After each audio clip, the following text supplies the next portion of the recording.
I can go to. Of course, we can go to the stadium. I cannot meet anybody outside the bubble. I cannot order food from anywhere. দর্শক হাইরে এ কেমন চালাকি পাঞ্জাব কিংসের মালকিন প্রীতি জিন্তার। আগামী IPL এর জন্য অগ্রিম কোটি টাকার সরাসরি চুক্তির মাধ্যমে দলে ফিরালো মুস্তাফিজুর রহমানকে প্রীতি জিন্তা। দর্শক বিস্তারিত জানতে ভিডিওটি না টেনে শুরু থেকে শেষ পর্যন্ত দেখুন। এবারে আইপিএল এ দারুণ ছন্দে আছেন বাংলা কার্টার মাস্টার মুস্তাফিজ। প্রতিটি ম্যাচে আলো ছড়িয়ে যাচ্ছেন তিনি। এখন পর্যন্ত সর্বোচ্চ উইকেট শিকার তালিকায় তৃতীয় স্থানে অবস্থান করছেন। আর তাই ফিজের দারুণ পারফর্ম দেখে মুগ্ধ হয়েছেন পাঞ্জাব কিংসের মালকিন প্রীতি জিন্তা।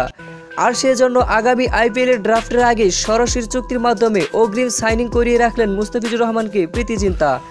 তো দর্শক, প্রীতি জিন্তার এমন চালাকি দেখে আপনাদের কি মতামত তা জানিয়ে দিন আমাদের ভিডিওর কমেন্ট বক্সে। ধন্যবাদ।